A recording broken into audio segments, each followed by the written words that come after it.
Good morning everyone, welcome back to a new blog. আজকে 26শে September 2025। আমরা আজকে একদম নতুন জায়গার থেকে ব্লগটা শুরু করছি।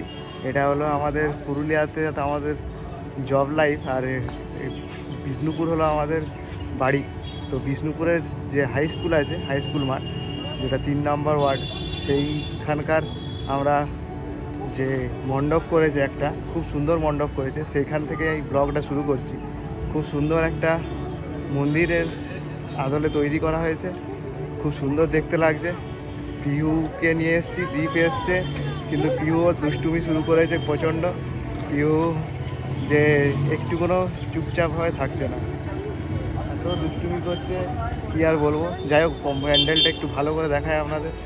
আর দ্বীপকে নিয়ে এসেছিলাম একটা, আমরা কনিষ্ক দোকান আছে বিষ্ণুপুরে, সেখানে কিছু কেনাকাটার জন্য। এরপর আমি যাবো বাড়িতে গিয়ে মায়ের যে শাড়িগুলো আছে সেগুলো দিতে যাবো পুজোর জন্যই।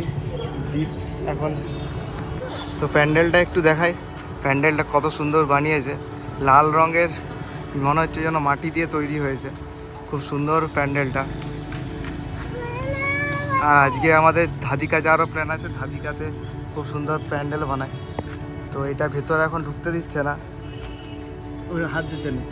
এখানে একটা লক্ষ্মীর ভাণ্ডারের ছবি দেওয়া আছে, তার সাথে এই জায়গাগুলো খুব সুন্দর করে পুরো নিপুণতার সাহায্যে তৈরি করা হয়েছে প্যান্ডেলটা।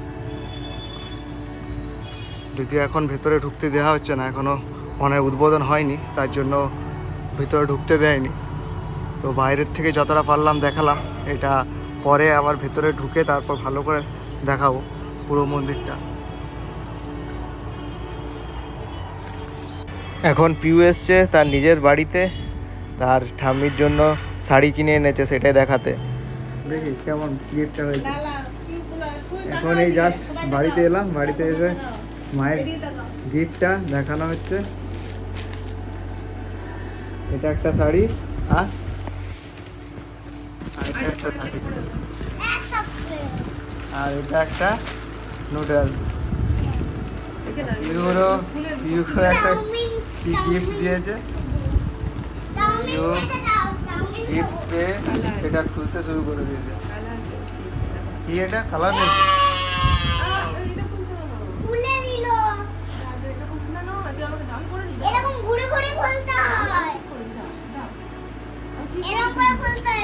শাড়িগুলো কেমন লাগলো, কেমন হয়েছে?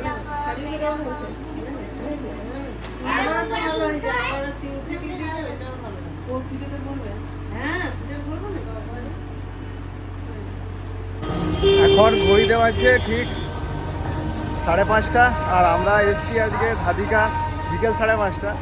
ধাদিকার প্যান্ডেল দেখার জন্য। ধাদিকার প্যান্ডেল খুব বিখ্যাত, খুব ভালো করে। আগের বছরে এসেছিলাম, আর আজকে চতুর্থীতে আমাদের শুরু হয়ে গেছে প্যান্ডেল হপিং। আজকে চতুর্থী, তো চতুর্থীতে আমাদের প্যান্ডেল হপিং শুরু। এরপর এখান থেকে যাব হুমগড়, আরও কিছু কিছু জায়গা দেখব। আগে ধাদিকায় কেমন করেছে প্যান্ডেলটা সেটা দেখাচ্ছি।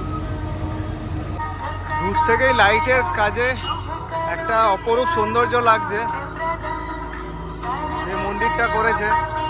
এখানে প্রত্যেক বছর খুব ভালো মন্দিরের মণ্ডপ করে, প্যান্ডেলটা খুব সুন্দর হয়। আগের বছর করেছিল 4 ধাম, এই বছর কি করেছে দেখা যায়, দেখাচ্ছি আপনাদের। চলুন, নীলকণ্ঠ ধাম, সামনেই লেখা আছে নীলকণ্ঠ ধাম। আর লাইটে অপরূপ সুন্দর। যে আজকে চতুর্থীতেই আমাদের বিষ্ণুপুরের বড় বড় প্যান্ডেলগুলোও এখনও খুলেনি, কিন্তু এই ধাদিকার প্যান্ডেল খুলে দিয়েছে। কি কিনবে বাবা? পিউ আসার সাথে সাথেই ওর ঝোঁক হয়েছে যে একটা বেলুন কিনবে। তো এখানে বেলুনের দোকানে এসে ওকে আগে কিনে দিতে হবে, না হলে ও আগাবে না, যাবে না আগের দিকে। তো পিউকে কিনে দিয়ে তারপর আমরা মন্দির দর্শন করব।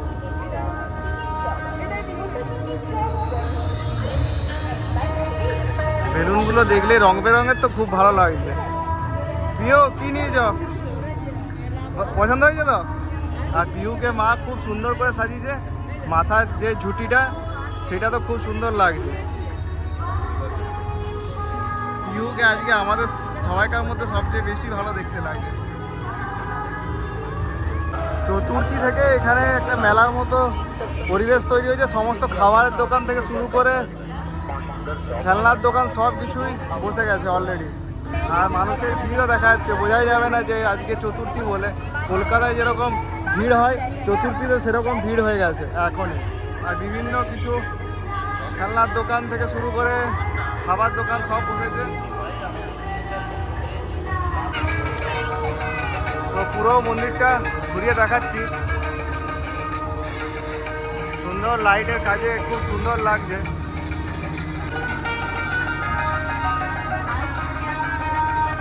যখন সপ্তমী, অষ্টমী, নবমী, দশমী পর্যন্ত এখানে দাঁড়ানো যায় না, এতটাই ভিড় হয়।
আর চতুর্থীতেই এখানে যেন মেলা বসে গেছে।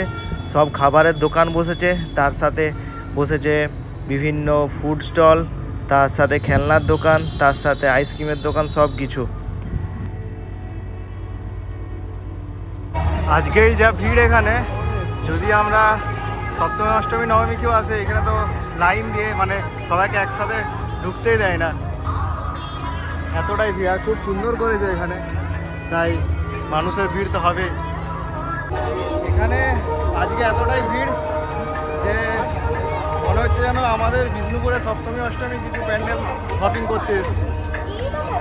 এখানে তো সপ্তমী অষ্টমী নবমীতে পুরো গার্ড দিয়ে দিয়ে মানে কিছুজনকে ছেড়ে ছেড়ে তারপর ঢুকতে দেয়। এই মণ্ডপের সামনেই এখানে দুটো ঝাঁপানোর জায়গা করা হয়েছে, ঝাঁপানোর খেলা করা হয়েছে। তো সেটার একটা দেখতে পেয়েই পিউ আর কিছুতে নিজেকে ধরে রাখতে পারেনি, বলছে না আমাকে চাপাতেই হবে।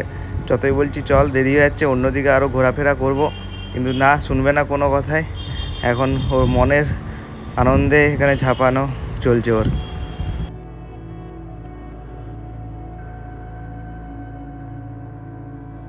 প্রায় 5 মিনিট পেরিয়ে গেছে, এখানে 5 মিনিটের জন্য 30 টাকা নেবে বলেছে।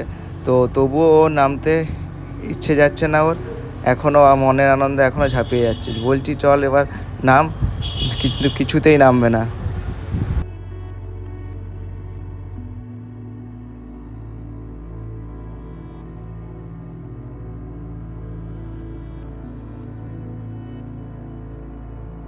ঝাঁপাঝাঁপি খেলার পর এরপর পিউ দেখতে পেয়েছে এই ধরনের গাড়িগুলো যেগুলো ঘুরছে।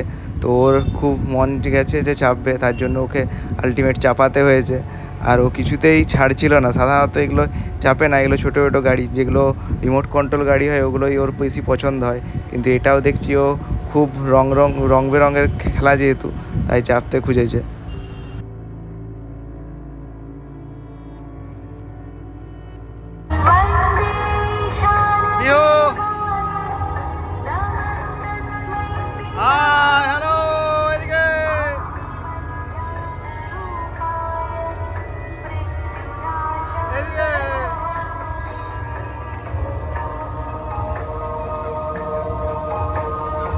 পুজোতে খাওয়ার মেনু বলতে দুটো স্পেশাল আইটেম, একটা হচ্ছে পাঁশকুড়ার চপ আর একটা হচ্ছে ভেলপুরি।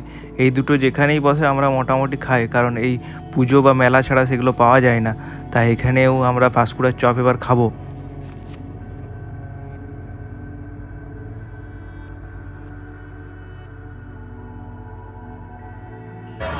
আর এখানে আসা আমাদের মোটামুটি 1 ঘন্টার মতো হয়ে গেল। তারপর শেষকালে আইসক্রিম অনেক কিছু খাওয়ালো, চপ খাওয়ালো, তারপর মিক্সচার, তারপর এই আইসক্রিম। আর পিউ এখানে আছে, পিউ তো কিনেছে অনেক কিছু, বেলুন কিনেছে, তার সাথে একটা বোম্বাইকা লাড্ডু। ঘড়িতে বাজলো 7টা, আর আমরা এরপর যাচ্ছি হুমগড়ের দিকে। এখন আমরা এসেছি হুমগড়ে আগের বছর খুব ভালো একটা প্যান্ডেল করেছিল, কিন্তু এবারে ততটা ভালো কিছু দেখলাম না। তবে ঠাকুরের মূর্তিটা খুব সুন্দর করেছে, তার সাথে প্যান্ডেলটা একটু ঘুরিয়ে দেখাচ্ছি।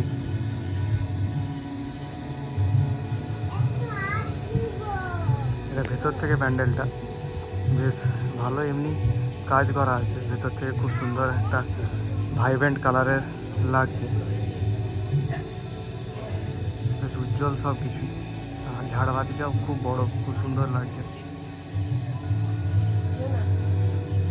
বাইরে থেকে এবার একটু দেখাই প্যান্ডেলটা।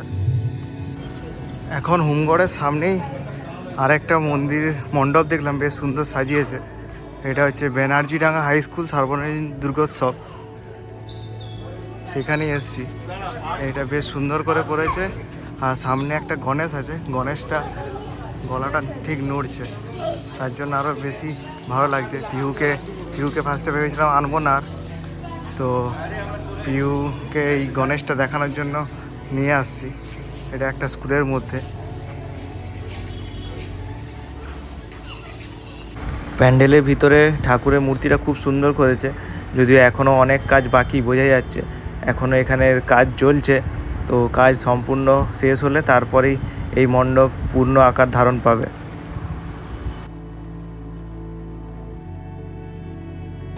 ধাদিগার ঠাকুর দেখার পর এরপর বিষ্ণুপুরে আমরা এসেছি। বিষ্ণুপুরের শালবাগান, এটা শালবাগানের পুজো। এখানে খুব সুন্দর একটা বানিয়েছে প্যান্ডেলের থিম, সেটা হচ্ছে শিবের মূর্তি দিয়ে। এখনও এটা ইনগুরেশন মানে উদ্বোধন হয়নি, তার জন্য এখন এখানে ফিতা কাটা হয়নি, তাই এখানে এদিক দিয়ে ঢোকা যাচ্ছে না। সবাই ওয়েট করছে এখানে বসে যে কখন ফিতে কাটা হবে। তো ভেতর থেকে আমি সামনের দিক থেকে দেখাচ্ছি কীরকম লাগছে। এইটা হচ্ছে থিম, রং চেঞ্জ হচ্ছে শিব ঠাকুরের, খুব সুন্দর হয়েছে।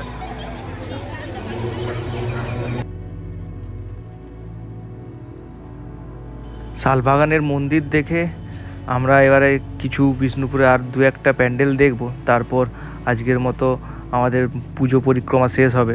তাই আজকে এখানেই আমাদের ব্লগটা শেষ করলাম। আবার দেখা হবে একটা নতুন ব্লগ নিয়ে। ব্লগটা কেমন লাগলো অবশ্যই কমেন্টে জানান, তার সাথে নিজের প্রিয়জনদের সাথে শেয়ার করে দিন আর সাবস্ক্রাইব অবশ্যই করুন। সবাই ভালো থাকবেন, সুস্থ থাকবেন। আবার দেখা হবে একটা নতুন ব্লগ নিয়ে। টাটা বন্ধুরা।